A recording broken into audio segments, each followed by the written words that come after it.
l'intégration de la nutrition dans la réponse à la COVID-19 en RDC. Je m'appelle Yara Sfer et je fais partie de l'équipe de soutien du Cluster Global Nutrition et c'est un plaisir d'être avec vous aujourd'hui. Alors, par qui, pour qui et pourquoi ce webinaire? Ce webinaire est préparé et présenté conjointement par le Programme national de la nutrition de la RDC, le PRONANUT, le Cluster Nutrition de la RDC, l'Alliance technique et l'équipe de coordination du GNC. Et il vise à partager l'expérience de la RDC sur l'intégration de la nutrition dans la réponse à la COVID-19. Il retrace l'évolution et la gouvernance de la réponse nationale face à la pandémie et décrit les orientations techniques que le PRONANUT et le Cluster Nutrition ont développées et mises en œuvre. Donc, la présentation de la RDC va nous préparer le terrain pour une discussion entre nous tous, inclus les représentants d'autres pays. Vous êtes encouragés à partager vos défis face à l'intégration de la nutrition dans la réponse à la pandémie et répondre aux questions, est-ce que cela diffère de la façon dont cela s'est fait en RDC? Voilà. Donc, les objectifs de ce webinaire sont de partager l'expérience de la RDC dans l'intégration de la nutrition dans la réponse à la COVID-19, de créer un espace de discussion afin que d'autres pays puissent partager leur expérience de l'intégration de la nutrition dans la réponse à COVID-19 et de recueillir des apprentissages et des expériences pour partager avec les participants après le webinaire. Voilà. Donc, je vais vous d'abord montrer un peu l'agenda pour que vous voyez un peu comment on va discuter les différentes étapes de ce webinaire aujourd'hui. La prochaine slide, s'il vous plaît. Donc, pour l'agenda, ce sera, donc on va d'abord, vous êtes dans l'introduction, donc on va d'abord parler un peu de l'appui de l'Alliance technique GNC et ce que ça veut dire.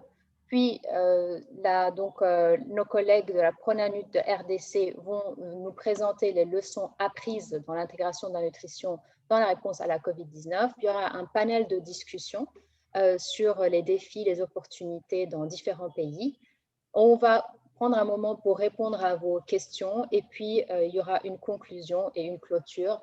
Vous allez remarquer que quand vous allez quitter ce webinaire, vous allez avoir une évaluation automatiquement. S'il vous plaît, prenez quelques minutes pour remplir cette évaluation.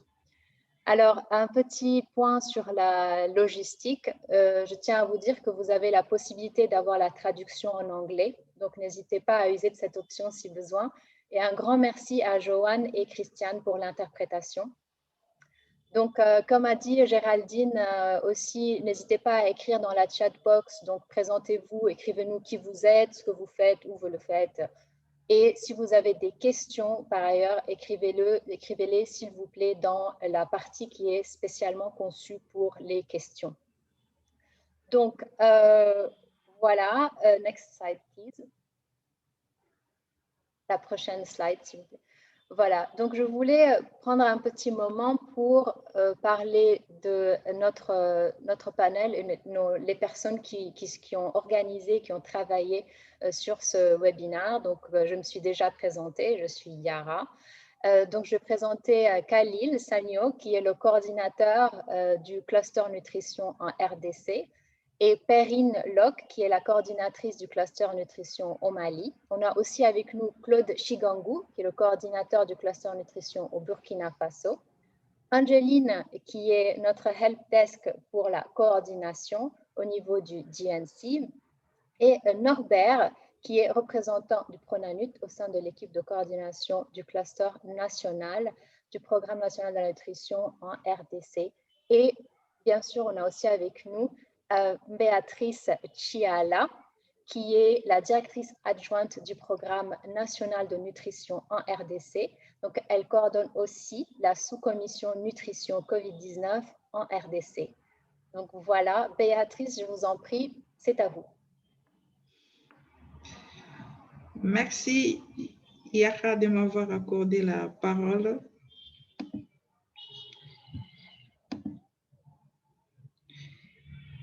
Je commence par introduire.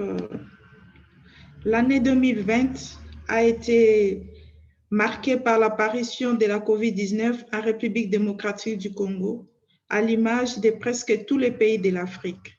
Si la réponse à cette pandémie planétaire devait être multisectorielle en République démocratique du Congo, il a fallu le leadership du Programme national de nutrition qui s'est engagé en collaboration avec les acteurs de la nutrition sous la coordination du cluster de nutrition pour que les gouvernements puissent prendre en compte la dimension de la nutrition. Ainsi, depuis mars 2020, à ce jour, ensemble avec toutes les parties prenantes, une sous-commission nutrition a été intégrée au sein de la commission prise en charge. Au sein de la commission prise en charge, qui comprend en son sein la commission prise en charge médicale, la commission psychosociale et la commission nutritionnelle.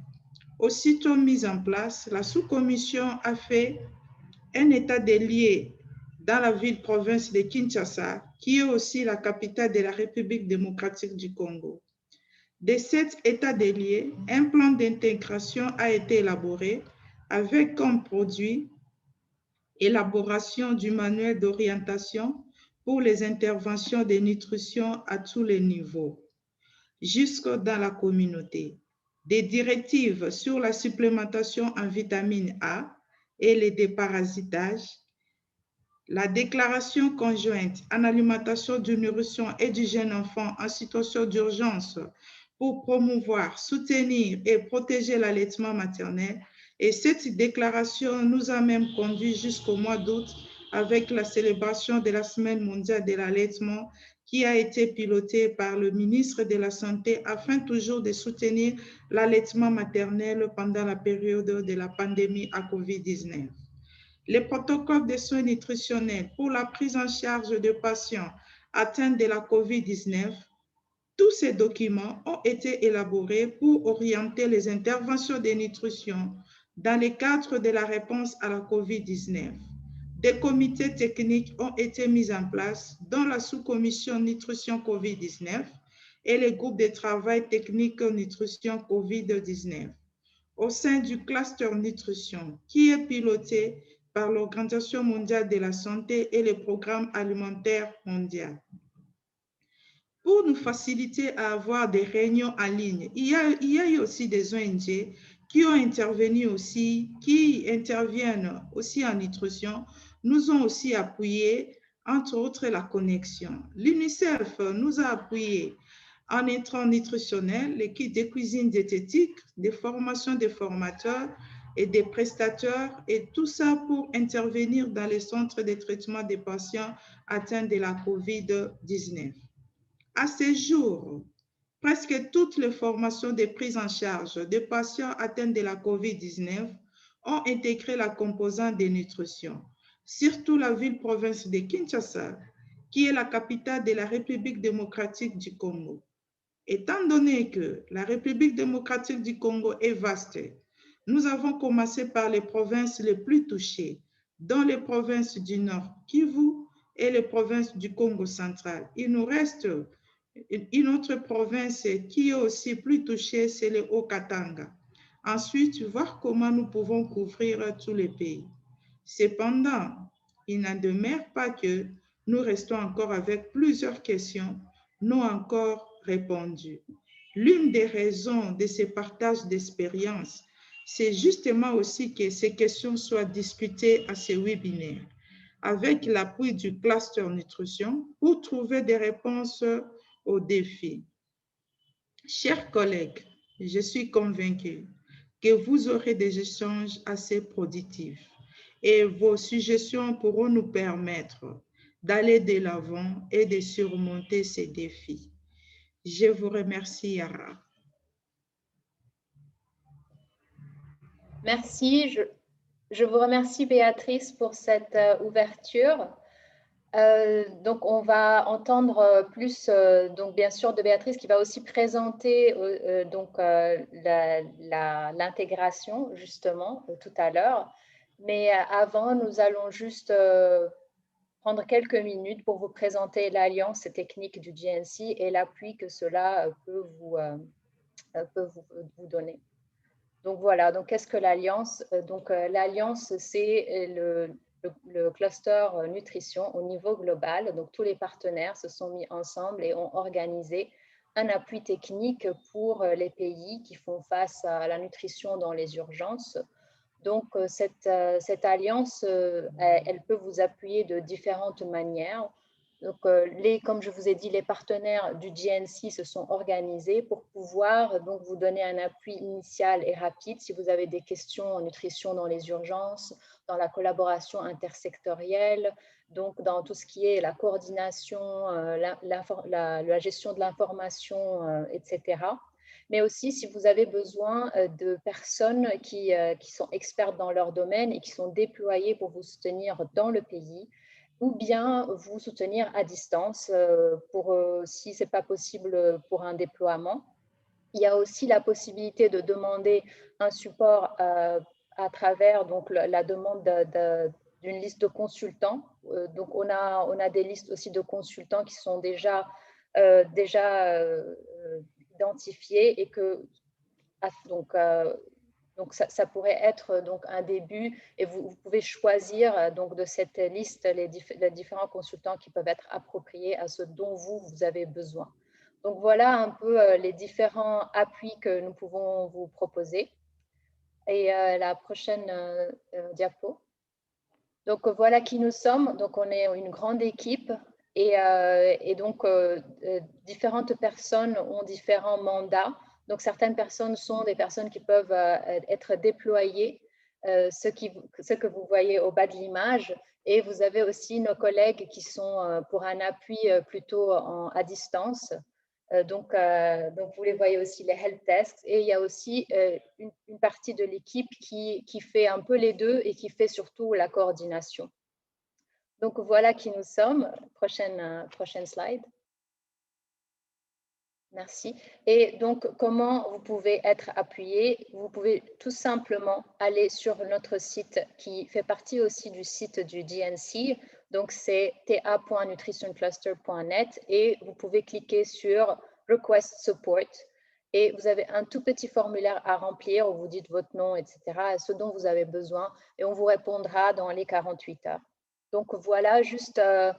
Donc, c'était l'occasion aussi de vous présenter quel appui vous pouvez avoir à travers l'Alliance. Et sur ce, je redonne la parole à Béatrice. Donc, voilà, Béatrice, c'est à vous de nouveau. Merci, Yara. Je laisse la présentation à M. Baya, qui est le point focal du cluster nutrition au niveau du ministère de la Santé pour présenter. Merci, Baya. Merci beaucoup, Madame le directeur du Pronanut. Bonjour, chers collègues. Je suis là pour faire la présentation sur l'intégration de la nutrition dans la réponse à COVID-19 en RDC en termes de leçons apprises, questions et défis. Slide. Notre présentation sera subdivisée en 4 parties. La première partie, je vais parler du contexte de la COVID-19 en RDC. La deuxième partie, je vais vous parler des différentes étapes du processus de l'intégration de la COVID-19, de la nutrition dans le plan de réponse COVID-19 en RDC. La troisième partie, je vais parler des interventions clés ainsi que de résultats attendus. Et la quatrième partie, pour clôturer, je vais parler de défis ainsi que de perspectives. Slide. Voilà, concernant les contextes de la COVID-19 en RDC, chers collègues, devant vous, vous avez la répartition spatiale de zones de santé affectées par la COVID-19 en RDC. Vous allez remarquer avec moi que la zone de santé de la province de Kinshasa sont le plus affectées, suivie de la province du Congo central qui est juste située en dessous de la province de Kinshasa, et c'est suivi aussi de la province du Haut-Katanga. Mais vous allez aussi remarquer avec moi que certaines zones de santé de provinces de l'Est de la République démocratique du Congo sont aussi affectées, notamment la province de Haute-Tuile. Je m'excuse de vous interrompre, pardon. Alors, comme vous savez, nous avons une traduction en simultané et je voulais juste vous demander si c'est possible d'aller un peu moins vite pour qu'ils arrivent à faire en même temps. Je suis vraiment désolée. Un grand merci. Ok, merci beaucoup. Ok, comme je disais, vous avez devant vous la répartition spatiale de zones de santé affectées par la COVID-19 en RDC. Vous allez remarquer avec moi que Ces zones de santé les plus affectées se retrouvent dans la province de Kinshasa. Et juste en bas de Kinshasa, il y a la province du Congo central. Et ensuite, nous avons la province du Haut-Katanga. Mais vous allez aussi remarquer avec moi que les zones de santé de la province de l'Est de la RDC sont aussi affectées, notamment les zones de santé de la province de Otuele, Ituri, Nord Kivu, ainsi que le Sud Kivu. Mais vous allez aussi remarquer avec moi que la majorité de zones de santé du centre de la RDC sont le moins affectées, notamment les zones de santé de la province de Sankourou et celle de la Lomami.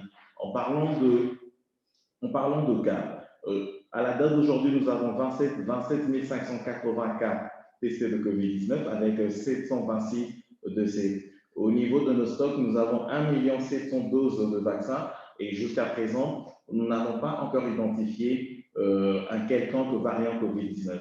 Slide, s'il vous plaît. Voilà, chers collègues, devant vous, vous avez une figure qui montre l'évolution mensuelle de cas de Covid. Et cette courbe, elle suit une tendance haussière avec deux pics. Le premier pic, c'est au niveau du mois de juin avec 4 000 cas. Et c'est juste 3 mois après la confirmation du premier cas en mars. Et le deuxième pic, c'est entre le mois de décembre 2020 et janvier 2021 avec 5 000 cas. C'est probablement lié à la deuxième vague de la COVID-19 ou encore à la présence de différents variants COVID-19. Slide, s'il vous plaît.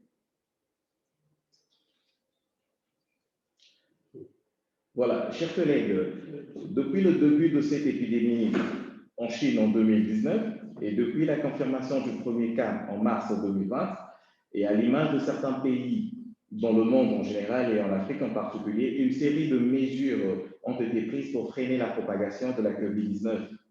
En RDC, plusieurs mesures ont été prises, notamment le port de masque obligatoire, la distanciation sociale, la réduction du nombre de personnes dans le transport et même dans le lieu de travail. Mais les autorités de la RDC ont aussi pris de mesures sans précédent, notamment la fermeture des écoles, des universités, des églises et même de marchés, mais aussi la fermeture de frontières internes et externes. Et aussi le confinement. Je dois même préciser qu'en ce moment, la RDC est sous un couvre-feu suite à la COVID-19.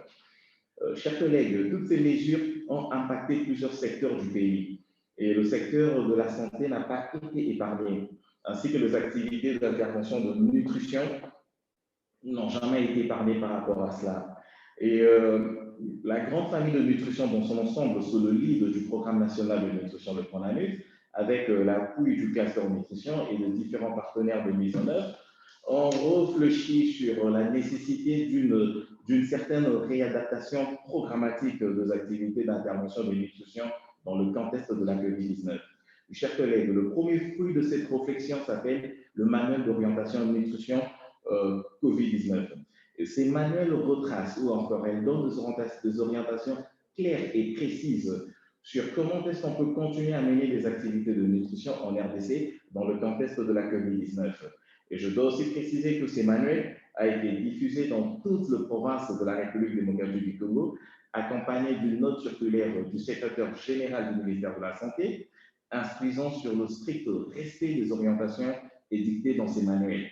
Et je dois aussi préciser que l'une des observations de ces manuels était de mettre en place un groupe de travail technique nutrition COVID-19 pour observer ainsi que analyser l'évolution de l'épidémie, mais ainsi que évaluer les possibles impacts de cette épidémie sur les activités de nutrition en RDC. Slide. Chers collègues, au mois d'avril, une grande étude a été menée.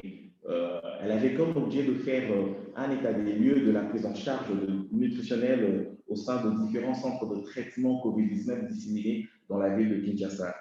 Je dois vous préciser que le résultat de cette étude a été très mitigé.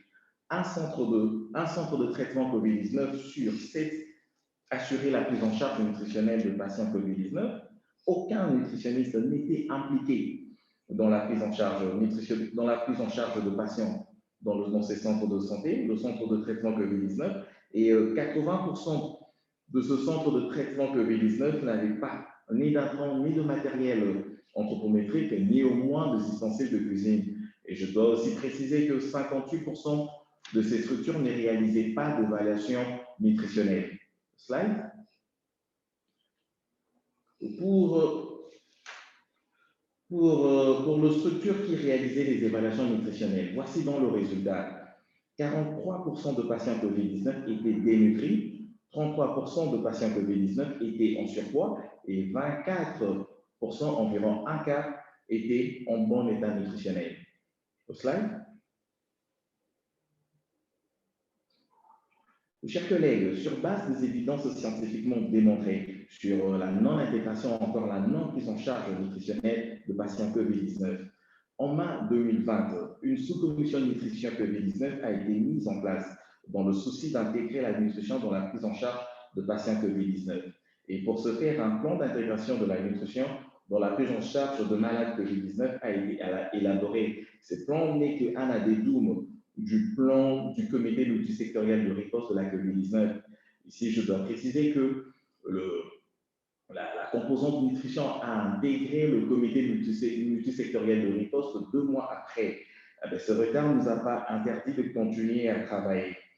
Chers collègues, au mois de juin 2020, une déclaration conjointe sur l'alimentation du nourrisson et du jeune enfant dans le contexte de la COVID a été signée par les différents partenaires de nutrition sous le lead de l'UNICEF, agence lead du cluster nutrition et du ministère de la Santé. Cette déclaration stipulait que peu importe le statut de la mère, elle doit continuer à allaiter son bébé. Et ces messages est revenu en boucle dans nos différentes chaînes de télévision, chaînes de radio et même dans nos sites internet lors de la célébration de la Semaine mondiale de l'allaitement maternel en RDC, à côté du message plus fort uniquement avec le lait maternel. Slide. Voilà, à côté de la déclaration conjointe, chers collègues, le cluster nutrition via le groupe de travail technique sur l'alimentation du nourrisson et du jeune enfant dans le contexte d'urgence a eu élaboré le support de communication en plusieurs langues nationales pour faciliter la compréhension ainsi que l'appropriation communautaire. À la fin du mois de juin, le PRONAMUT a élaboré et diffusé des directives sur la supplémentation de la vitamine A dans le contexte de la COVID-19.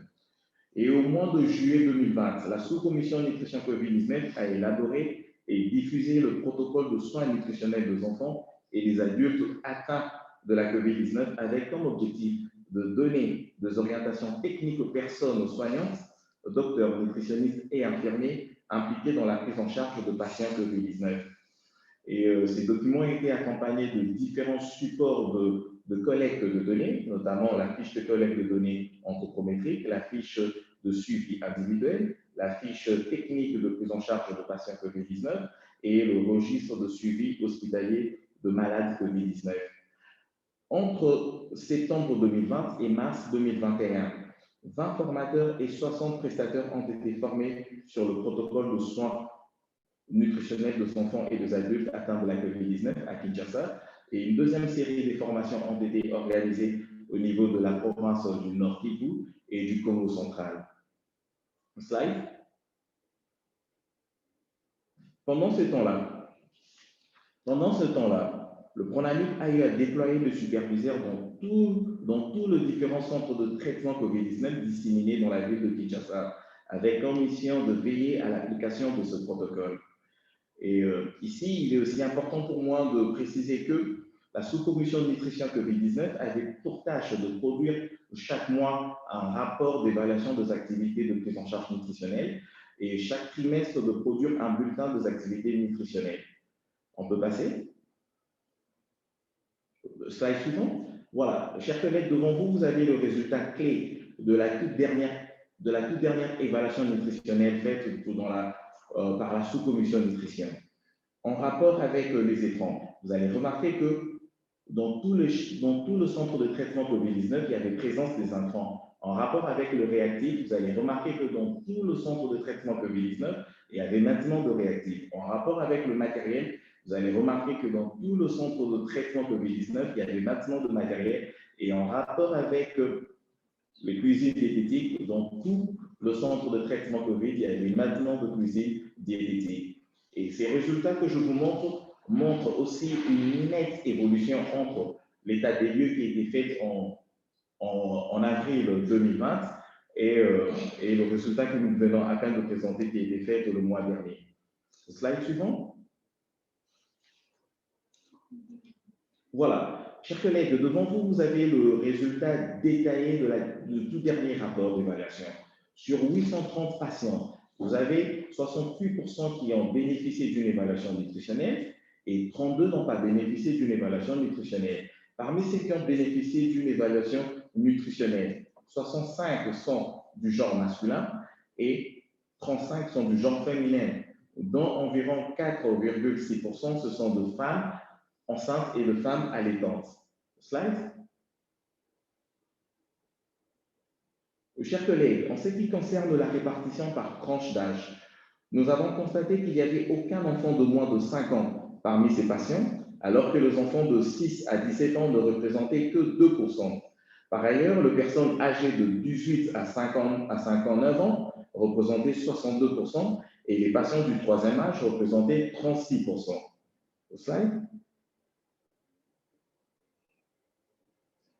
Voilà, chers collègues, parmi les patients qui ont été évalués, nous avons constaté que 25% étaient obèses ou encore en surpoids et 9% présentaient un état de dénutrition modéré et 2% présentaient un état de dénutrition sévère selon l'indice de masse corporelle. Slide. Chers collègues, nous avons la joie de vous dire que nous avons réussi à introduire une innovation dans le centre de traitement COVID-19. Cette innovation est l'évaluation du risque de dénutrition avec l'aide du score NRS 2002. Ainsi, sur l'ensemble de patients reçus et évalués, nous avons remarqué que 85% de ces patients étaient normalement alimentés par la voie orale et 12% parmi eux étaient alimentés par voie parentérale et 3% par voie de la sonde nasogastrique. On peut passer au slide, s'il vous plaît. Voilà, en ce qui concerne l'alimentation et la fréquence de repas, vous allez remarquer avec moi que 69% de patients bénéficiaient d'une alimentation 4 étoiles et 40% de patients consommaient moins de 3 repas par jour. Slide. Voilà, en rapport avec le comorbidité et les facteurs de risque, sur 830 patients, nous avons pu remarquer de facteurs de risque auprès de 332 patients.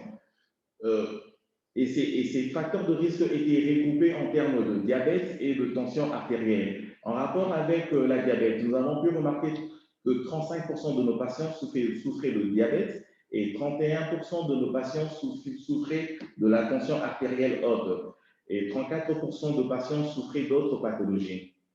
Slide. Chers collègues, par rapport à nos indicateurs de performance, nous avons remarqué que nous avons pu enregistrer un taux de guérison de 88%, probablement lié à la prise en charge nutritionnelle. Et nous avons aussi pu remarquer 8% de taux de décès, probablement ou encore forcément lié à la présence de plusieurs facteurs de risque. Et nous avons pu remarquer de 1% le taux d'abandon et de 3% le taux de transféré. Slide.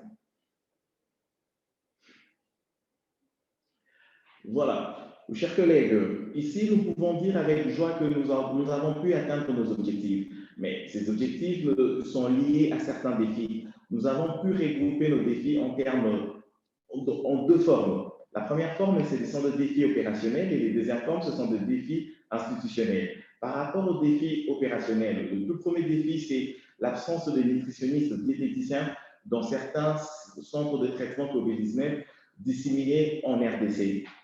Et le deuxième défi opérationnel, c'est la faible implication des nutritionnistes diététiciens dans la prise en charge de patients COVID-19 dans tout le centre de traitement COVID-19 disséminé dans toute la République démocratique du Congo.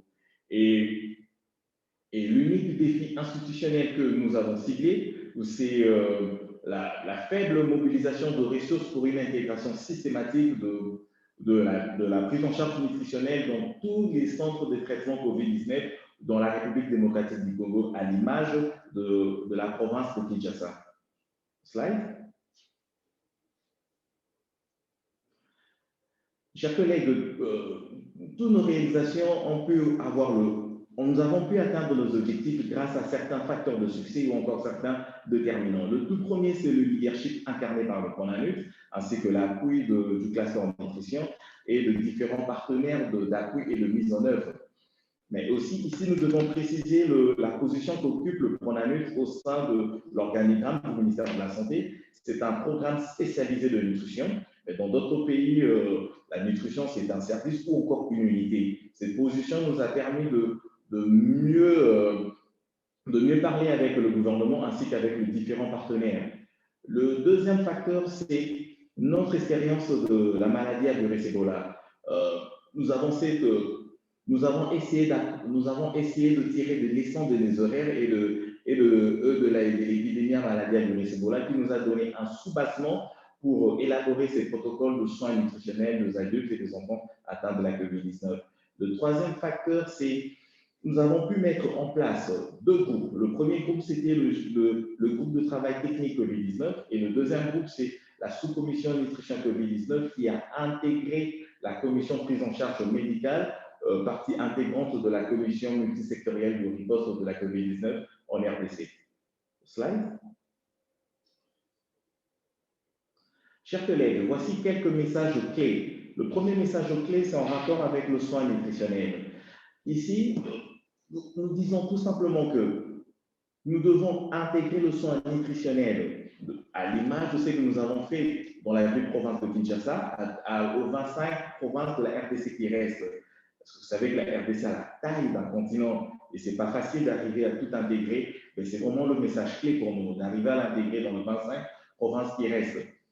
Le deuxième message clé, c'est en rapport avec le service de nutrition diététique. Ici, nous devons renforcer la mise en place d'une politique et de lignes directrices de nutrition clinique dans tous les hôpitaux de la République démocratique du Congo. Et le troisième, c'est en rapport avec l'évaluation nutritionnelle. Nous devons assurer l'évaluation nutritionnelle dans tout le centre de traitement COVID-19 disséminé dans la RDC. Et le quatrième, c'est la collaboration. Nous devons insister sur une collaboration, sur une synergie entre le médecin et les nutritionnistes, tous les prestataires de santé. Et le cinquième message, c'est en rapport avec les comorbidités. Ici, nous savons déjà que les comorbidités est la cause de l'augmentation de taux de fréquentation de patients dans le centre de santé de traitement COVID-19. Et le sixième message, c'est en lien avec le décès. Nous savons aussi que 50% de décès sont liés aux facteurs de risque. Et le septième message, c'est en rapport avec la précocité. Ici, nous voulons tout simplement dire ceci, que l'impact de la prise en charge nutritionnelle des patients COVID-19 est encore très tôt, encore précoce pour le dire. Elle doit attendre un soubassement scientifique des études pour pousser cela, arriver à les quantifier. Slide. Chers collègues, voici les perspectives regroupées en 4 parties. La première partie, c'est nous devons être capables d'évaluer l'impact, d'arriver à évaluer l'impact de l'intégration de la nutrition dans le soin aux malades COVID-19. Et le deuxième, c'est nous devons arriver à documenter cette intégration de la nutrition dans le plan de riposte de la COVID-19 en RDC. Et le quatrième, nous devons arriver à renforcer toute la sous-commission nutrition COVID-19 à l'image de la sous-commission COVID-19 de la ville de Kinshasa. Et la cinquième, nous devons assurer l'approvisionnement en intrants encore en termes d'équipement de toute la province de la RDC à l'image de la province de Kinshasa. Ce slide. Voilà, chers collègues, l'économie de la présentation sur l'intégration de la nutrition dans le plan de réponse à la COVID-19 en RDC. Merci. Merci, Yara. Je vous retourne la parole. Merci. Merci, Norbert, pour cette présentation. C'était très intéressant. Nous avons maintenant un panel de discussion qui va être facilité par Khalil Sagno, qui est notre coordinateur de cluster en RDC. Khalil, est-ce que tu pourrais un peu baisser pour qu'on puisse bien voir ton visage? Merci. Voilà. Donc, Khalil, c'est à toi. Bien, merci beaucoup Yara pour la parole. Merci à toutes et à tous. Les 20 prochaines minutes, il nous a été demandé, moi et mes collègues du Mali, Perrine et Claude, je voudrais bien leur demander de mettre leur vidéo en marche pour qu'on puisse voilà, commencer la discussion.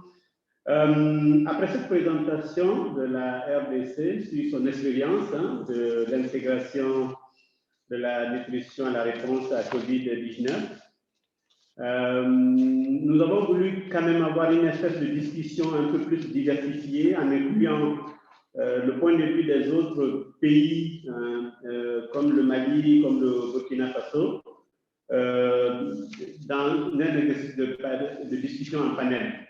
Et c'est pourquoi les 20 prochaines minutes, comme Yara l'introduisait au début, nous allons avoir quelques échanges avec mes excellents collègues Perrine du Mali et Claude du Burkina.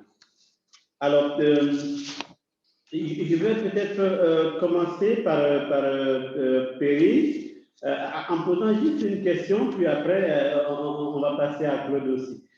Perrine, est-ce que vous pourrez, pour l'auditoire, nous décrire un petit peu brièvement comment la réponse à la COVID-19 s'est mise en place au Mali et comment le cluster y a contribué à cela ouais. Et quels sont les défis que vous avez rencontrés en effet par rapport à cela au Mali? Ok, merci Khalil et merci à la RDC pour cette très bonne présentation qui nous donne aussi plein d'idées pour la suite et pour ce qu'on peut faire de plus ici. Au Mali, comme dans beaucoup de pays, la réponse à la Covid-19 s'est faite au départ par des plans de réponse gouvernementaux qui ont été réalisés en fait bien avant même l'introduction de la Covid dans le pays et qui ont été majoritairement j'allais dire, avec un focus très particulier sur tout ce qui était prévention et notamment prévention de l'entrée de la Covid dans le pays et prévention de la diffusion de la maladie à l'échelle nationale. Donc c'était vraiment ce focus-là qui était très fort au début. Tous les aspects de prise en charge étaient un petit peu dans ce plan et c'était un plan qui était très orienté vers le secteur santé et la partie de prise en compte de ces éléments-là. Ce qui s'est passé par la suite, c'est que quand la maladie est arrivée au Mali, on a eu pas mal de partenaires qui ont essayé de mettre en place d'autres systèmes dans les différents secteurs et on a vu sans doute une petite dispersion des énergies avec une absence de leadership très fort à un moment donné de certains secteurs, une concentration sur le secteur de la santé et pas vraiment de lien avec les autres secteurs qui ont été faits, qu'on a eu du mal à mettre en place par la suite. Donc ça a été un des principaux défis. On a eu certains des éléments qui ont été pris en compte d'une façon ou d'une autre dans un plan de réponse humanitaire à la Covid qui a été l'idée par OCHA, dans des plans de réponse des Nations Unies, etc., mais qui était plus sur l'adaptation en termes de nutrition, l'adaptation de la réponse nutrition pour permettre de continuer les activités dans le contexte Covid et de faire en sorte qu'il n'y ait pas de diffusion plus importante que sur cet aspect qui intègre les questions de prise en charge, par exemple, ou des gens avec le Covid, comment faire les choses un petit peu différemment. Donc, je pense que c'est un point qui est très intéressant, sur lequel vous avez une expérience qui est bien, qui aussi est liée à la gestion d'autres pandémies avant, donc sur lequel vous pourrez aussi apporter et qu'on pourra utiliser pour la suite. Bien, merci beaucoup Perrine pour cette mise au point en ce qui concerne le Mali. Je ne vais peut-être pas aller loin. Je vais demander au collègue Claude du Burkina de nous dire un peu, à peu près la même question en effet, pour nous dire brièvement comment on a fait avec la nutrition dans la réponse à la COVID-19. Est-ce qu'il y a eu une contribution de la nutrition, du cluster nutrition en tant que tel, ou alors il y a eu des défis à l'image de ce qu'on a vu avec la RDC? Est-ce qu'il y a eu des défis pour assurer que la nutrition est à la table de la discussion concernant la réponse à COVID-19 au Burkina. Qu'est-ce qui s'est passé au Burkina, Claude? Merci beaucoup pour m'avoir accordé la parole et je vous remercie encore une fois de plus pour l'initiative. Vous m'entendez? J'espère parce que ma connexion des fois dérange un peu. Vous m'entendez bien? Ok, merci. En fait, je vous remercie beaucoup parce que comme Perrine, hein, nous venons d'apprendre beaucoup de choses. Bravo à la RDC parce que vraiment vous avez fait un travail formidable et qui ça vaut la peine d'être répliqué ailleurs. Mais maintenant, pour le Burkina Faso, le moment où le Covid a été annoncé comme une pandémie, tout de suite là, il y a une task force qui s'est mise en place au niveau du ministère de la Santé. La task force avait plusieurs commissions, une dizaine, hein, autour des 10 commissions.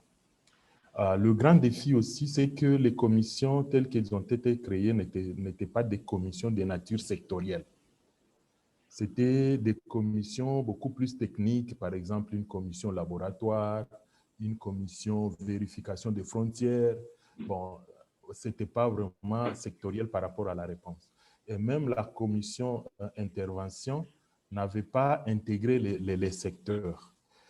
Bon, quelques temps après, comme partout ailleurs, il y a eu le plan de réponse à la COVID-19 qui a été élaboré sous le leadership du gouvernement, du ministère de la Santé, et les commissions devraient y contribuer.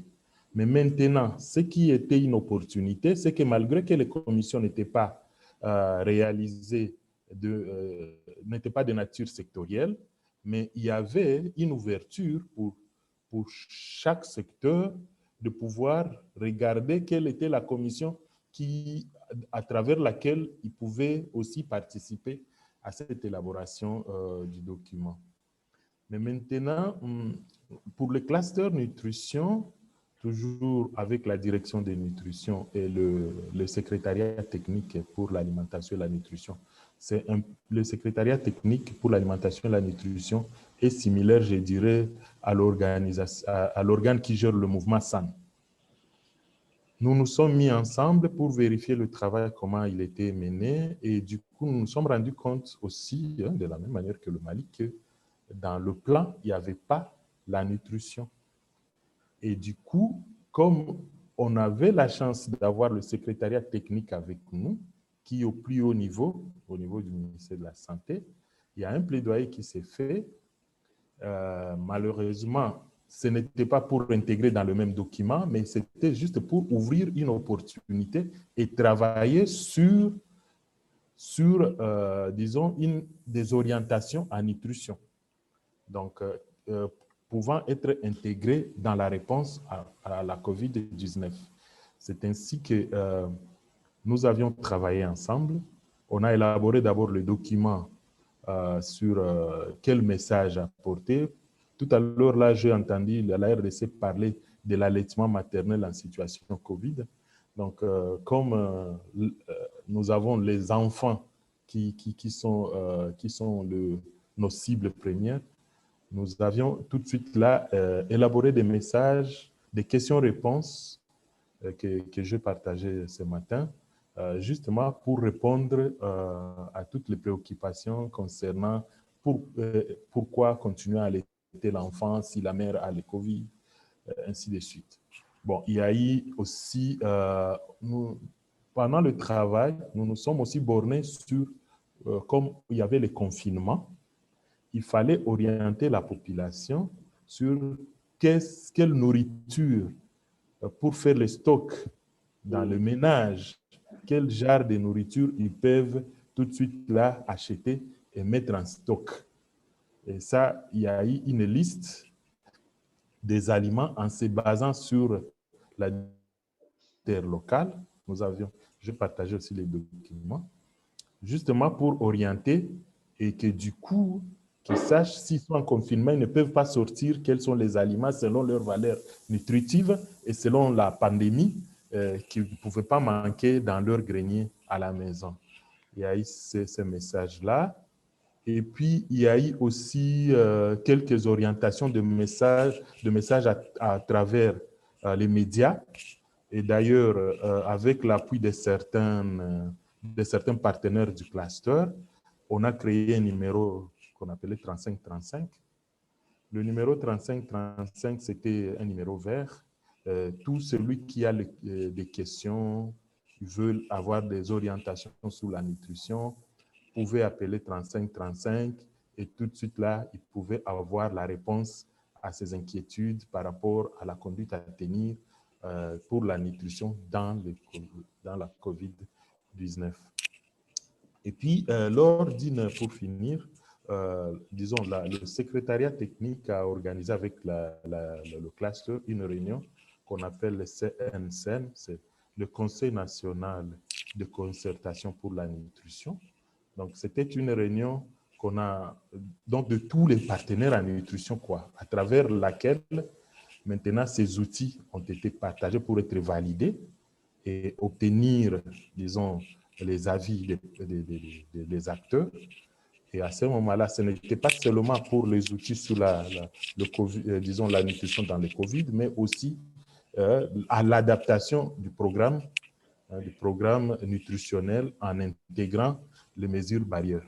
Donc, ça a été adapté lors des CNCN et du coup, on a posté tous ces éléments sur le site la plateforme Cluster Nutrition. Si vous y entrez, vous allez trouver tous ces outils. Et puis, on a fait même, l'UNICEF a financé la reproduction sur papier parce que tout le monde n'a pas accès à l'Internet, surtout à l'intérieur. Et il y a eu dissémination de tous ces outils. Il y a eu des affiches un peu partout qui ont été gérées sous le leadership du gouvernement. Voilà un peu ce que nous avions fait. Merci beaucoup, Claude. On s'aperçoit aisément, à partir de ce que vous venez de dire, qu'il y a quand même eu des choses, probablement qui ont été faites aussi au Burkina, et qu'effectivement, ça mérite aussi d'être mis à la portée des uns des autres. Ceci me permet de revenir, merci beaucoup pour toutes ces informations. Ceci me permet de revenir à ma collègue Perrine pour une question peut-être précise concernant la perception du rôle de la nutrition dans la vulnérabilité à COVID-19 au niveau du Mali. Quelles étaient les perceptions parce qu'on a compris quand même qu'il s'agissait d'une médicalisation à outrance de la réponse. Les autres secteurs avaient du mal à trouver leur place, y compris la nutrition. Mais alors, quelle est la perception au niveau du pays en ce qui concerne la valeur ajoutée que la nutrition pourrait apporter à la réponse à COVID-19 au niveau du Mali? Oui, merci beaucoup pour la question.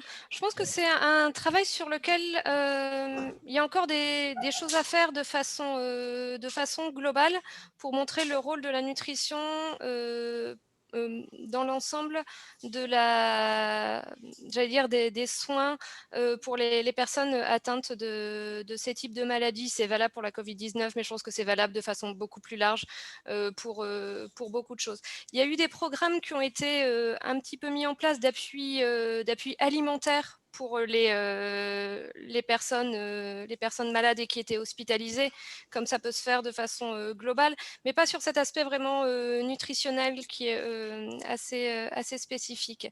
La question me fait penser d'ailleurs qu'on pourrait sans doute aller un petit peu plus loin et voir l'impact que peut avoir la maladie à la fois sur les personnes malades, mais aussi sur l'ensemble de leur entourage. Si par exemple, il y a des mères qui sont malades, qu'est-ce que ça peut avoir comme impact aussi et quels sont les besoins nutritionnels des enfants dont elle peut, quand elle est hospitalisée, dont elle peut être séparée pendant quelques semaines, ou même une personne âgée qui est malade, si il y a des personnes qui doivent les accompagner pour les soins, que se passe-t-il pour les enfants de cette personne-là, comment est-ce qu'ils sont pris en charge?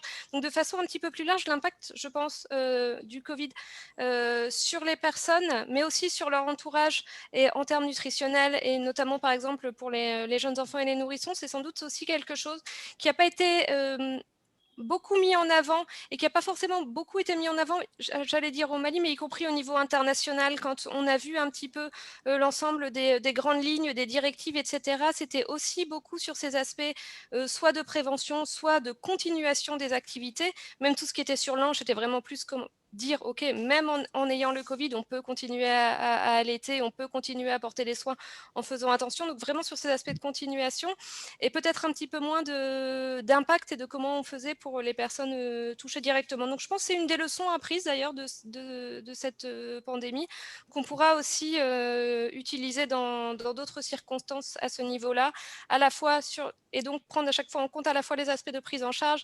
les aspects de prévention et aussi les aspects d'impact, j'allais dire, socio-économiques et des fois très sociaux, très précis liés à ces aspects-là qui sont intéressants à voir de façon un peu plus globale, sans doute. Voilà, merci. Merci beaucoup, Perrine, pour cet élément. Il me semble que c'est assez pertinent. On a tous pensé dès que la COVID-19 arrive, aux adaptations programmatiques, on a pensé aux questions de prévention, mais on a le moins pensé à ce que la COVID-19 pourrait entraîner comme impact sur les populations en tant que telles. Et ça, je pense que ouvrir les discussions, les perspectives sur cela me paraît assez utile. En tout cas, du point de vue de la nutrition, qu'on puisse arriver à une discussion un peu plus approfondie là-dessus est quelque chose d'assez pertinent. Merci beaucoup pour cela. Il nous reste, je crois qu'il nous reste quelque chose comme 7 minutes. Je vais peut-être revenir encore à Claude. Claude, pour l'expérience du Burkina avec tout ce qui a été fait. Et merci encore une fois, parce que vous l'avez dit tout à l'heure que les outils dont vous avez annoncé ont été partagés et qui pourraient être éventuellement partagés avec ceux qui sont intéressés à les avoir. Mais on aimerait plus concrètement savoir un petit peu pour vous au niveau du Burkina, qu'est-ce que, à partir du moment où vous avez écouté ce qui a été dit par la RDC, vous avez eu des discussions, mais quelles sont les leçons apprises? Qu'est-ce que vous allez faire certainement autrement maintenant pour assurer que voilà, la nutrition a une place dans la réponse? Parce qu'on est en tout cas sûr que la nutrition pourrait apporter quelque chose à la réponse à COVID-19 à partir de tout ce qui a été vu. Alors, quelles sont les perspectives pour le Burkina du point de vue nutrition à la réponse COVID? En fait, oui, je vais dire ce que je pense par rapport à la présentation, comme vous venez de le dire. J'ai appris beaucoup de choses, surtout dans les messages clés. Hein, le message clé, parce qu'en fait, à notre niveau, nous avions eu bien entendu l'intention de faire quelque chose, mais nous étions beaucoup plus limités sur la sensibilisation, les conseils, les orientations, mais de manière beaucoup plus concrète pour faire la prise en charge comme ça a été le cas en RDC, dans le centre de traitement, voire l'intégration de la nutrition au niveau des centres de traitement pour suivre la diététique de la personne atteinte ou faire au moins faire ce diagnostic aussi nutritionnel en prélevant les mesures auprès de la personne. Ça, ce sont vraiment deux actes que nous devrions copier et répliquer. Dommage que les collègues du ministère ne sont pas là, mais nous allons rapporter, nous allons faire la restitution. Et je pense que c'est beaucoup mieux qu'on passe aussi à des pratiques, comme la RDC l'a fait, vraiment évaluer l'état nutritionnel. Je pense aussi quelque part, ce qui nous a fait, disons, comme une limite, c'est par le fait que nous sommes beaucoup plus habitués au protocole enfant, nos prises en charge. Bien que, oui, le Burkina a des opportunités parce qu'il y a des nutritionnistes ici, des diététiciens, mais la nutrition, parfois, la réflexe de la nutrition demeure beaucoup plus pour les interventions quand il s'agit des enfants. Et là, du coup, comme on n'avait pas beaucoup de références sur les adultes, et on s'est limité seulement au conseil. Mais oui, mais c'est mieux qu'on aille un peu plus loin par rapport au contexte Covid, tout comme par rapport à une autre épidémie qui peut surgir, comme Ebola, ainsi de suite. Voilà un peu ce que j'ai appris comme leçon de cette présentation de la RDC. Merci beaucoup. Peut-être à Perrine la même question. Hein. La prochaine fois, à partir de cette présentation et cette expérience d'échange, de comment la RDC s'est démerdée pour assurer qu'il y a l'intégration de la nutrition dans la réponse à Covid, y compris les soins nutritionnels qui sont apportés aux malades dans les centres de traitement à Covid. Qu'est-ce que le Mali, à partir de cette expérience et de toutes les discussions qu'on est en train de faire maintenant, pourrait faire différemment en termes de perspective pour soit mieux se préparer pour les prochaines types d'épidémies, mais aussi celle-là, elle est en cours encore. Qu'est-ce qu'on pourrait faire autrement au cours de cette épidémie? Nous avons encore 2 minutes. Oui, merci. Je pense qu'on peut effectivement utiliser ce que vous avez fait pour refaire aussi ce plaidoyer pour que dans les protocoles de soins, toutes les dimensions de suivi nutritionnel puissent être intégrées. Je pense que c'est en plus une bonne porte d'entrée pour faire en sorte que ce type d'intervention puisse être aussi mené à plus long terme et pour d'autres types de pathologies, de maladies. Comme le dit Claude, c'est vrai qu'on a, et en tout cas, en plus, au niveau du cluster, une très forte orientation vers la nutrition, notamment du jeune enfant et ou des femmes enceintes et allaitantes, mais les autres populations clés, les autres populations vulnérables, on a parfois un petit peu plus de mal à les couvrir. C'est vrai des gens qui peuvent être malades du Covid, mais ça peut être vrai aussi de gens qui sont déplacés. On en a de plus en plus au niveau du Sahel et qui ont des situations nutritionnelles un petit peu dégradées. Donc, c'est aussi une porte d'entrée, j'allais dire, qui peut servir à la fois pour ce type d'événements et d'épidémies, mais qui pourrait aussi servir dans d'autres circonstances et sur lequel on pourrait s'appuyer pour élargir aussi la façon dont on travaille et faire en sorte que ça soit un petit peu plus intégré. Et de façon générale, j'allais dire, nous, c'est aussi quelque chose qu'on utilise et qu'on continue d'utiliser ici pour justement que l'ensemble des plans et notamment des stratégies qui sont en cours de remise à jour au Mali, par exemple toute la stratégie Ange, puissent intégrer aussi des aspects d'Ange en urgence, qui n'était pas le cas jusqu'à présent parce que le Mali ne l'avait pas forcément pris en compte, mais donc et aussi d'Ange liés au Covid ou autres épidémies. Donc c'est aussi des choses qui nous permettent de faire en sorte que même les politiques nationales soient aussi capables d'intégrer ces aspects plus particuliers de réponse à des pandémies, à des urgences, qu'elles soient sanitaires ou autres, et que ça fasse partie de la façon dont on peut répondre de façon plus globale. Donc c'est un bon levier qu'on utilise et qu'on va continuer j'allais dire, à utiliser pour avoir une réponse un peu plus complète de façon générale. Voilà. Bien, merci beaucoup Perrine, merci beaucoup Claude. Nous allons nous arrêter là pour cette discussion. Oui, la RDC a réussi à faire un boom pour ce qui concerne cette intégration. Oui, on a appris des leçons de ce que soit le Burkina ou le Mali. Il y a eu des défis pour assurer l'intégration de la nutrition, enfin, l'aspect soins nutritionnels aux malades Covid. Mais on était tous focalisés sur les adaptations programmatiques et les aspects de prévention, y compris ceux qui s'adressent aux personnes qui sont à risque pendant le confinement et tout. Nous allons nous arrêter là pour ce qui concerne cette discussion assez riche et on va essayer de passer la parole à la prochaine session de questions-réponses avec notre collègue Angélique. Merci beaucoup. Merci beaucoup Khalil pour ce panel et merci à Perrine et à Claude aussi pour vos contributions. Donc on a eu pas mal de questions sur la chatbox, sur la section questions-réponses. On va commencer avec une première question sur comment l'évaluation nutritionnelle des adultes a été faite et quelles ont été les contraintes à la mise en place de cette évaluation nutritionnelle. Je pense que cette première question va en direction de Norbert.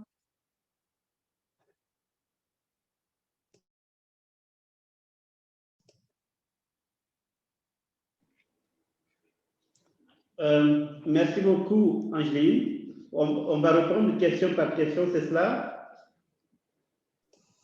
Alors, j'ai regroupé les questions par thématique. Donc, oui, je pense qu'on peut déjà commencer avec cette première question. OK. Très bien. Pour cette première question, merci beaucoup. Et comme nous l'avons dit, il y a une équipe qui a travaillé là-dessus et je voudrais passer cette question au collègue Dr Rosette, qui a le plus travaillé sur ces questions d'évaluation et les contraintes liées aux évaluations nutritionnelles, surtout pour ce qui concerne les malades à COVID-19. Est-ce que Rosette est en ligne pour cette question?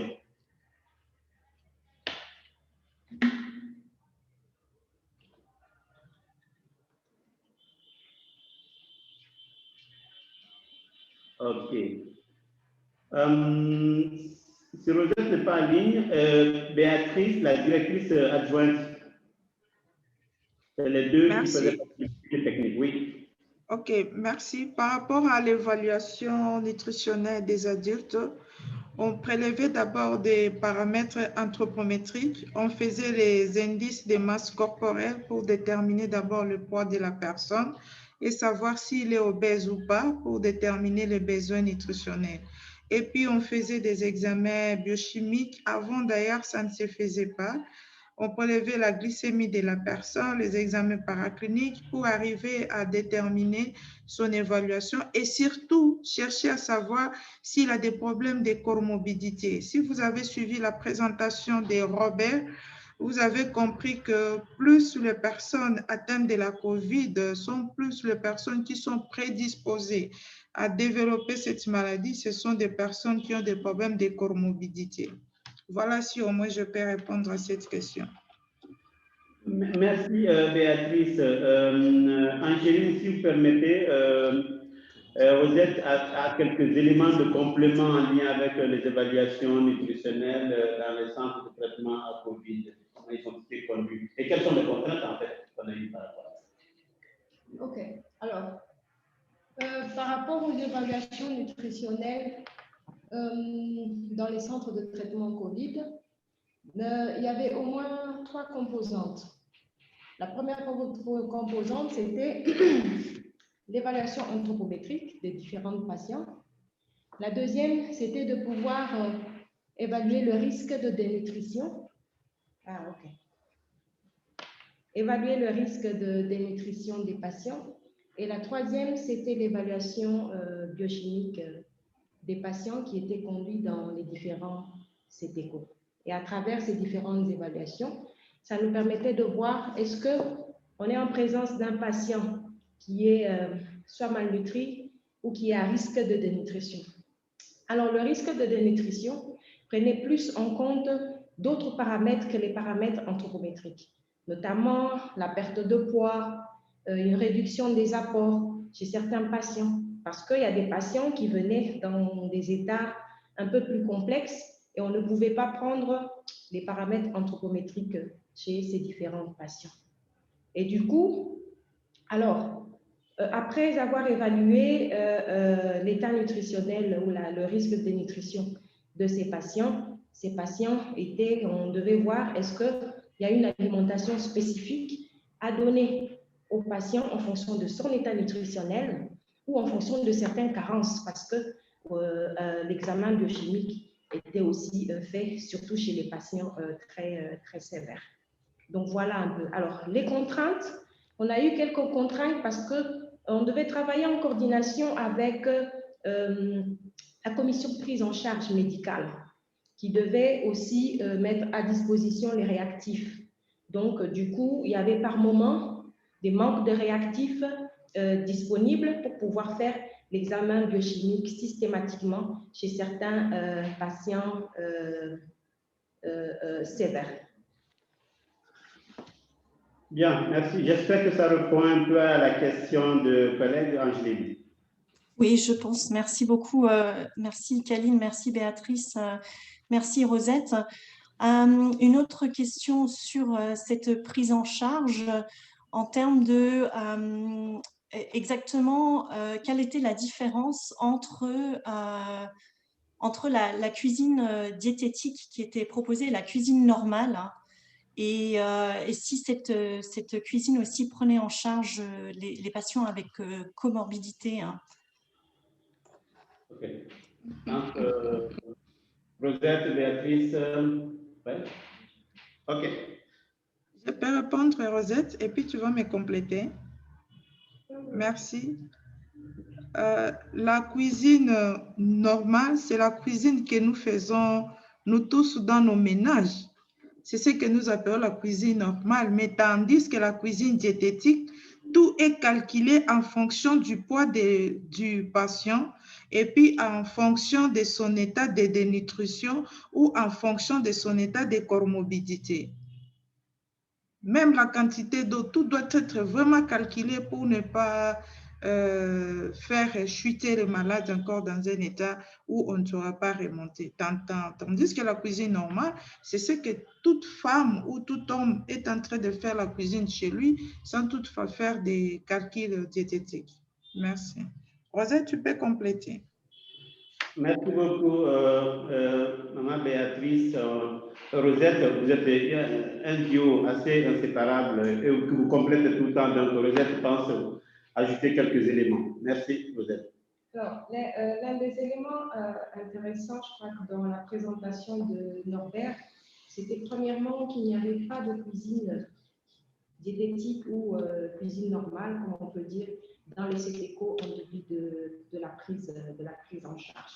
Donc, l'alimentation n'était pas adaptée aux différentes maladies, pathologies ou comorbidités que présentaient les différents patients. Comme vous l'avez vu, on a eu beaucoup de patients avec des comorbidités, certains patients qui étaient obèses, aussi certains patients dénutris, et puis il y a ceux qui étaient en bon état nutritionnel. Donc, toute alimentation devait être adaptée à l'état nutritionnel, aux comorbidités aussi des patients. Quand on est en présence d'un hypertendu, il ne va pas nécessairement manger les différents aliments qu'une personne qui est en bon état nutritionnel, de même qu'un diabétique. Donc, du coup, c'était vraiment une alimentation spécifique aux différents patients en fonction de leur état de santé, on peut dire en général. Merci. Angeline, est-ce qu'on peut passer à la prochaine question? Oui, tout à fait. Merci beaucoup pour ces réponses. Donc, voilà, maintenant, on a une question pour le Burkina. Donc, de savoir si donc, le numéro vert dont Claude parle, est-ce qu'il fonctionne encore et qui était chargé de l'animer et est-ce qu'il a bien été utilisé par les communautés aussi? Oui, en fait, le numéro 3535, il est toujours opérationnel. Et puis, c'est au niveau du ministère de la Santé qu'on a identifié, disons, la cellule de communication pour animer cela en collaboration avec le partenaire. Mais sinon, il est toujours là et la communauté a bien utilisé au niveau même périphérique. En fait, parce qu'en plus de messages sur la COVID, sur la nutrition, il y a d'autres messages, d'autres questions de la santé qui sont posées et trouvent des réponses.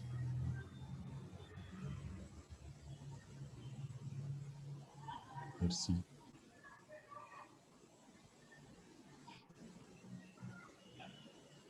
Angélique, voilà. Merci beaucoup, Claude.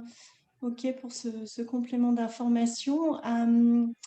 Donc, on a aussi une question, bon, c'est des questions d'ordre plus général sur les adaptations programmatiques qui ont été mises en place et la continuité des services dans le cadre de la COVID-19. Spécifiquement, une question pour le Mali, si c'est possible de détailler un peu plus les adaptations qui ont été faites au programme de nutrition dans le contexte de la COVID-19. Oui, merci.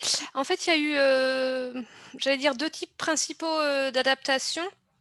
D'abord, il y a eu un gros plaidoyer pour aussi maintenir les activités de nutrition et notamment de nutrition en état d'urgence et de lutte contre la malnutrition aiguë, notamment parce que c'est vrai que quand il y a une grosse pandémie comme ça qui arrive, on a parfois tendance à réorienter un petit peu toute l'attention d'abord et une partie des moyens sur d'autres éléments. Donc, on a quand même beaucoup travaillé pour faire en sorte que tout ce qui était programme nutrition puisse être continuer à être mis en œuvre et à être financé.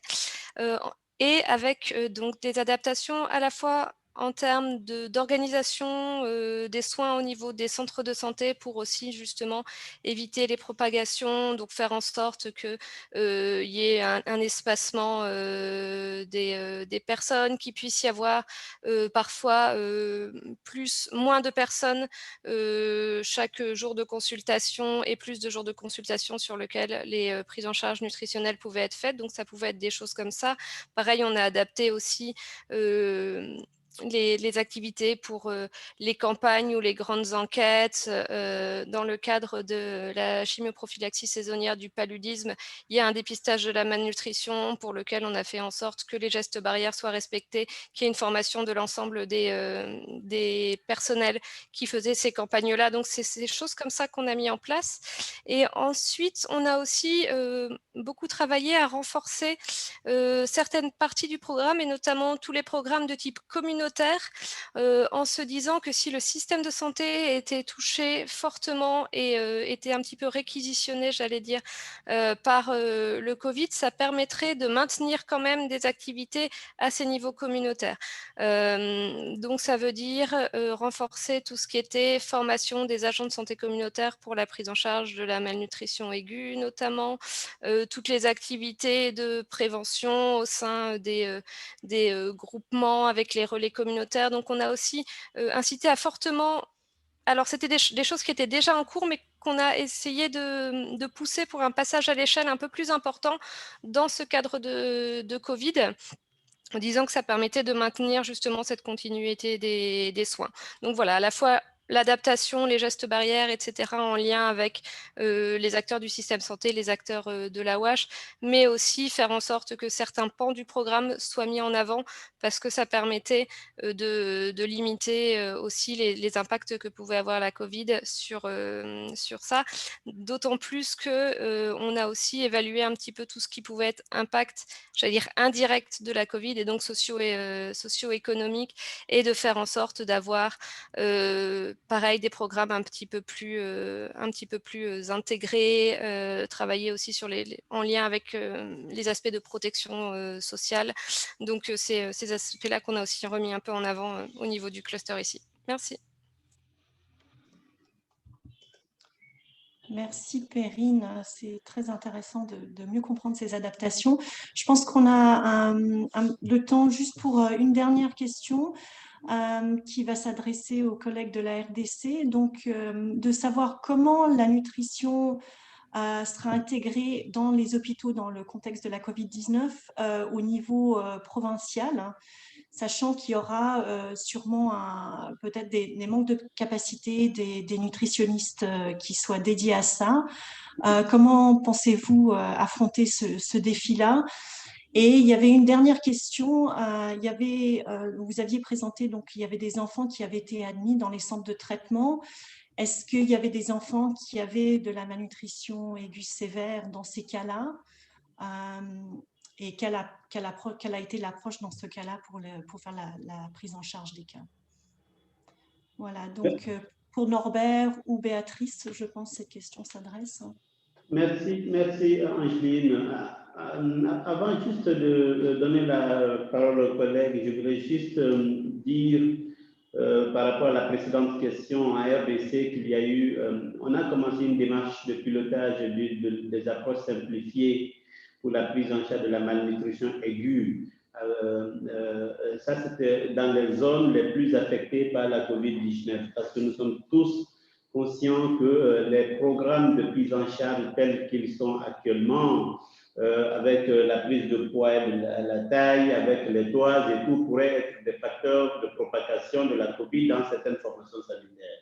Et donc, nous, on a, en discutant avec le GLC, a eu l'appui d'une consultante pour commencer le pilotage des approches simplifiées dans 2 zones de santé. C'était une adaptation majeure que nous sommes en train de piloter actuellement et certainement la conclusion sera tirée après une période d'observation pour voir si ça peut être utilisé pour faire des discussions dans le sens de le passer à plus de zones de santé qu'au jour d'aujourd'hui. Voilà, donc à part ça, je crois que la question précise sur les défis de l'intégration dans les provinces, il y a la directrice adjointe qui est dans le col. Béatrice, est-ce que tu voulais aider par rapport à cette question? Merci Khalil. Par rapport à la question comment on a intégré la prise en charge nutritionnelle, d'abord on a eu l'autorisation du ministère de la Santé. Avec le leadership du Pronanit, on devait, comme la présentation a été faite, ce qui est vrai au début de la pandémie, quand on a mis en place toutes ces commissions, on avait omis la commission prise en charge nutritionnelle. Avec les leaders forts du Pronanit, nous sommes allés voir les comités multisectoriels de lutte contre la pandémie à la COVID-19. On les a fait voir l'importance de la nutrition et ils ont compris et ils ont accepté. Et au fur et à mesure qu'on avançait, le ministère nous a autorisé par une note officielle. Dans les autres provinces, comme on a dit au début de l'introduction, étant donné que la RDC vraiment est vaste, c'est question de former les nutritionnistes dans la prise en charge nutritionnelle de la pandémie à COVID-19. Et comme j'ai dit, les formations ont commencé dans les provinces les plus touchées. Jusque-là, nous avons formé en dehors de la ville capitale de la République démocratique du Congo. Nous avons formé les provinces comme le Congo central et le Nord Kivu. Et si on a encore le financement, on peut continuer encore vers les Haut-Katanga et pourquoi pas couvrir tous les pays et surtout les 22 pays qui sont touchés en dehors de ces 4 provinces les plus touchées.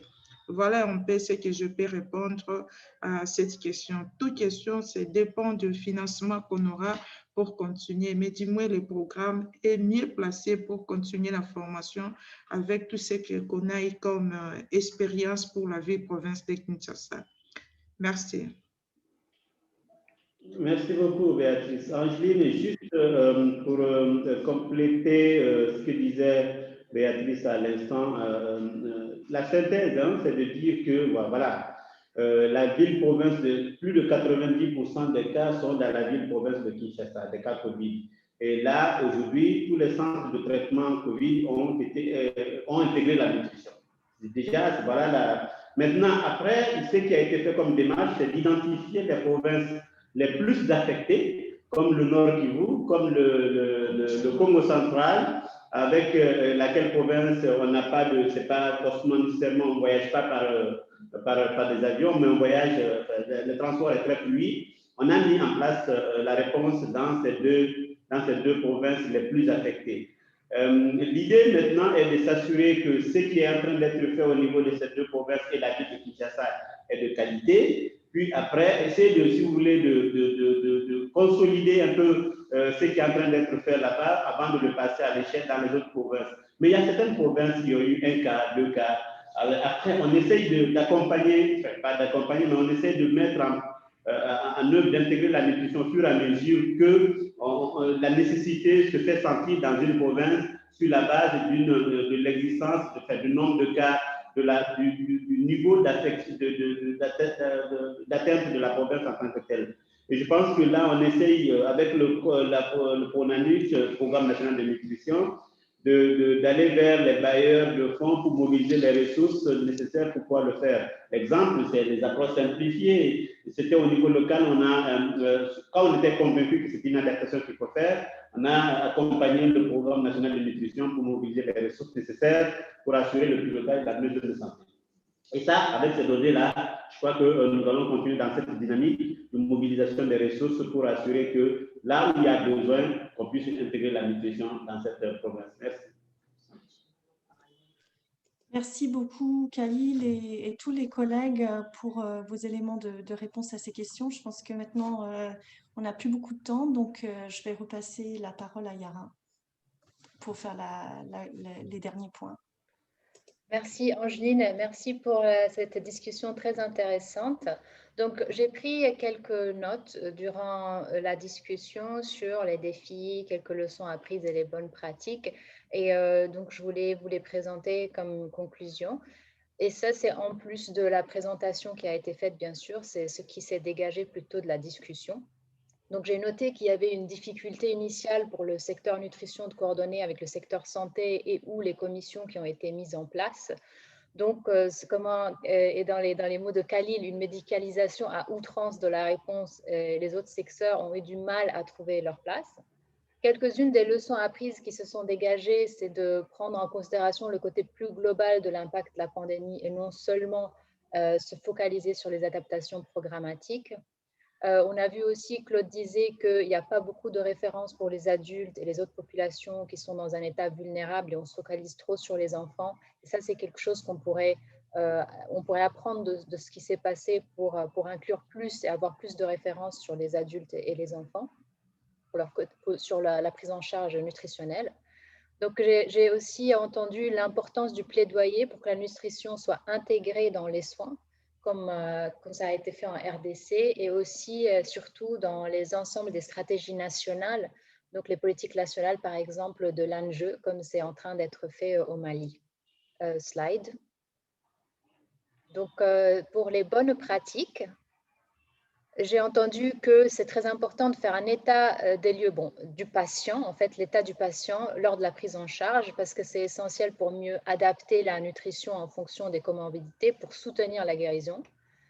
J'ai entendu aussi que c'était intéressant de mettre en place un numéro national, comme ça a été fait au Burkina Faso pour les questions en nutrition. Donc, une réponse en direct pour tous ceux qui demandent. L'importance aussi de consolider une liste d'aliments nutritifs et disponibles localement pour les personnes confinées. C'est intéressant ce qui a été fait au Burkina Faso. J'ai aussi entendu que certains des programmes, ça c'était un des points essentiels, les adaptations du programme pour diminuer les rassemblements, pour qu'il y ait une distanciation sociale et pour renforcer le volet communautaire, a été faite dans plusieurs endroits, dont le Mali. Et j'ai entendu aussi qu'en RDC, il y a eu des innovations et des pilotes pour certains programmes comme la simplification des protocoles pour voir si ça pourrait être mis en place à une plus grande échelle.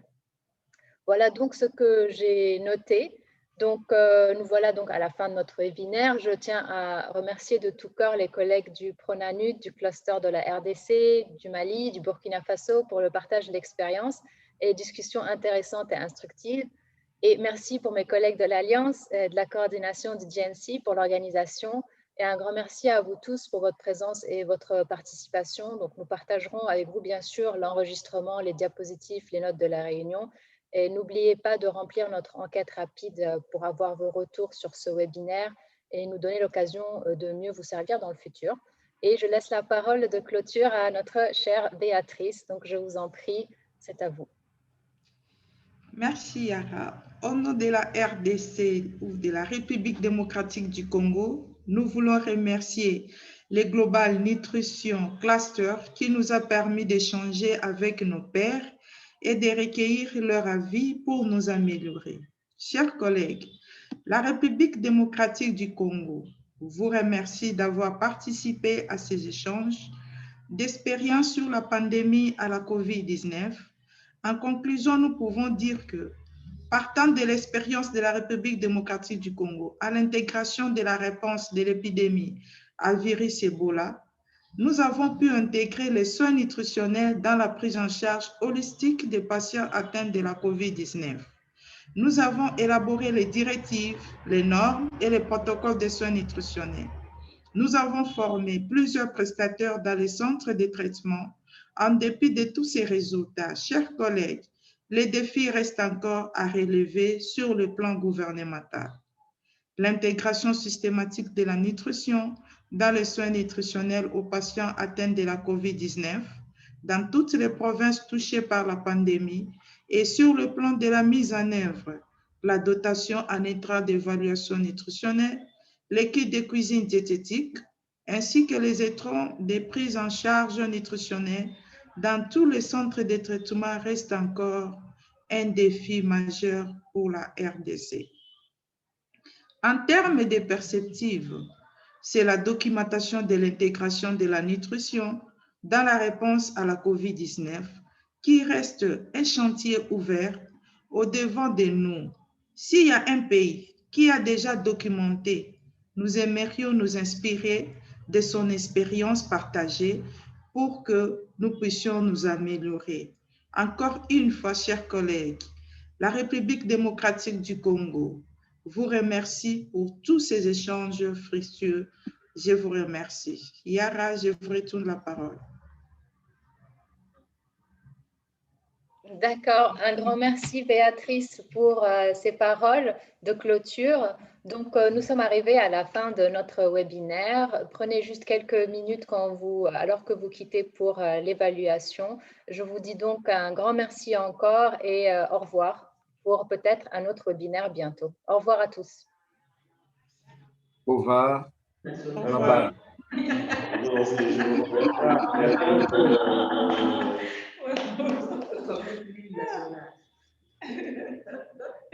Merci, Khalil. Allez, merci beaucoup, Claude. Merci, Khalil. Bravo.